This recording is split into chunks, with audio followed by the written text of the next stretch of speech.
باب 23.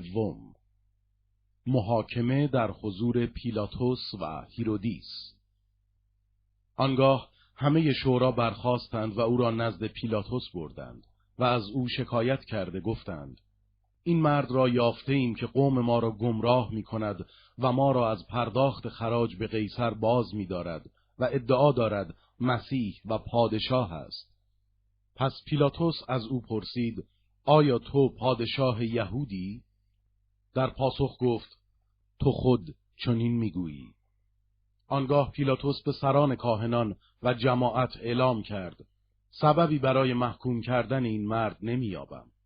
اما آنها به اصرار گفتند: او در سراسر یهودی مردم را با تعالیم خود تحریک می‌کند.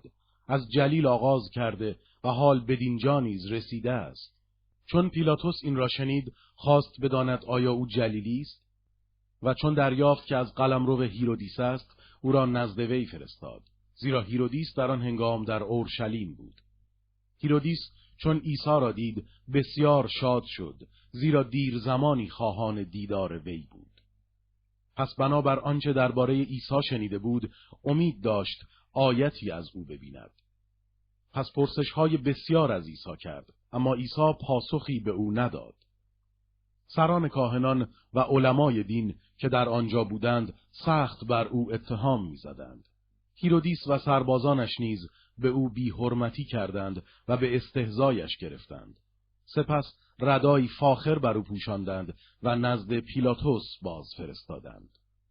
در آن روز هیرودیس و پیلاتوس بنای دوستی با یکدیگر نهادند، زیرا پیشتر دشمن بودند. پیلاتوس سران کاهنان و بزرگان قوم و مردم را فراخواند و به آنها گفت: این مرد را به تهمت شوراندن مردم نزد من آوردید و هیچ دلیلی بر صحت تهمت‌های شما نیافتم. نظر هیرودیس نیز همین است، چه او را نزد ما باز فرستاده است. چنانچه می‌بینید کاری نکرده که مستحق مرگ باشد. پس او را تازیانه می‌زنم و آزاد می‌کنم. در هر عید پیلاتوس میبایست یک زندانی را برایشان آزاد میکرد. اما آنها یک صدا فریاد برآوردند: او را از میان بردار و بارابا را برای ما آزاد کن. بارابا به سبب شورشی که در شهر واقع شده بود و نیز به سبب قتل در زندان بود. پیلاتوس که میخواست عیسی را آزاد کند دیگر بار با آنان سخن گفت، اما ایشان همچنان فریاد برآوردند: بر صلیبش کن، بر صلیبش کن. سومین بار به آنها گفت: چرا؟ چه بدی کرده است؟ من که هیچ سببی برای کشتن او نیافتم. پس او را تازیانه میزنم و آزاد میکنم. اما آنان با فریاد بلند به اصرار خواستند بر صلیب شود. سرانجام فریادشان غالب آمد و پیلاتوس حکمی را که میخواستند صادر کرد. او مردی را که به سبب شورش و قتل در زندان بود و جمعیت خواهان آزادیش بودند رها کرد و عیسی را به ایشان سپرد تا به دلخواه خود با او رفتار کنند. بر صلیب شدن عیسی. چون او را می بردند مردی شمعون نام از اهالی قیروان را که از مزارع به شهر می آمد گرفتند و صلیب را بر دوش او نهاده وادارش کردند آن را پشت سر عیسی حمل کند. گروهی بسیار از مردم از جمله زنانی که بر سینه خود می‌کوفتند و شیون می‌کردند از پی او روانه شدند.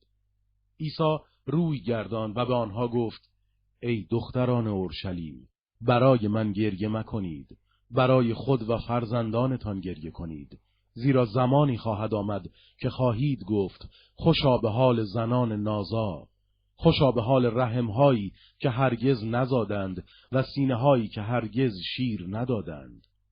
در آن هنگام به کوه‌ها خواهند گفت: بر ما فرو افتید، و به تپه‌ها که ما را بپوشانید، زیرا اگر با چوب تر چنین کنند با چوب خشک چه خواهند کرد. دو مرد دیگر را نیز که هر دو جنایتکار بودند می‌بردند تا با او بکشند. چون به مکانی که جمجمه نام داشت رسیدند او را با آن دو جنایتکار بر صلیب کردند، یکی را در سمت راست او و دیگری را در سمت چپ. عیسی گفت: ای پدر، اینان را ببخش، زیرا نمی‌دانند چه می‌کنند. آنگاه قرعه انداختند تا جامه‌های او را میان خود تقسیم کنند. مردم به تماشا ایستاده بودند و بزرگان قوم نیز ریشخند کنان میگفتند: دیگران را نجات داد، اگر مسیح است و برگزیده خدا خود را نجات دهد. سربازان نیز او را به استهزا گرفتند. ایشان به او نزدیک شده شراب ترشیده به او میدادند و میگفتند: اگر پادشاه یهودی خود را برهان. نوشته دیگر نیز بدین عبارت بالای سر او نصب کرده بودند که این است پادشاه یهود. یکی از دو جنایتکاری که بر صلیب آویخته شده بود اهانت کنان به او میگفت: مگر تو مسیح نیستی؟ پس ما و خودت را نجات بده. اما آن دیگر او را سرزنش کرد و گفت: از خدا نمی ترسی؟ تو نیز زیر همان حکمی. مکافات ما به حق است، زیرا سزای اعمال ماست، اما این مرد هیچ تقصیری نکرده است.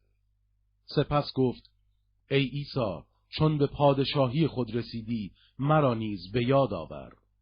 عیسی پاسخ داد: آمین به تو میگویم امروز با من در فردوس خواهی بود. مرگ عیسی. حدود ساعت 6 بود که تاریکی تمامی آن سرزمین را فرا گرفت و تا ساعت 9 ادامه یافت، زیرا خورشید از درخشیدن باز ایستاده بود. در این هنگام پرده محرابگاه از میان 2 پاره شد. آنگاه عیسی به بانگ بلند فریاد برآورد: ای پدر، روح خود را به دستان تو می سپارم.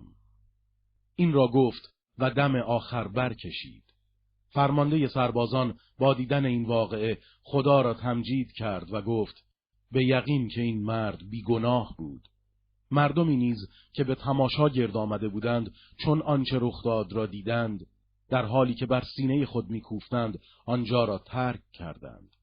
اما همه آشنایان او از جمله زنانی که از جلیل از پیش روانه شده بودند دور ایستاده این وقایع را نظاره می‌کردند. دفن عیسی. در آنجا شخصی یوسف نام نیز حضور داشت که مردی بود نیک و درستکار. او هرچند عضو شورا بود با رأی و تصمیم آنان موافق نبود. یوسف از مردمان رامه یکی از شهرهای یهودیان بود و مشتاقانه انتظار پادشاهی خدا را می‌کشید. او نزد پیلاطس رفت و پیکر عیسی را طلب کرد. پس آن را پایین آورده در کتانی پیچید و در مقبره‌ای تراشیده از سنگ نهاد که تا به حال کسی در آن گذاشته نشده بود. آن روز روز تهیه بود و چیزی به شروع شبات نمانده بود. زنانی که از جلیل از پی عیسی آمده بودند به دنبال یوسف رفتند و مکان مقبره و چگونگی قرار گرفتن پیکر او را دیدند. سپس به خانه بازگشته حنوط و عطریات آماده کردند و در روز شبات طبق حکم شریعت آرام گرفتند.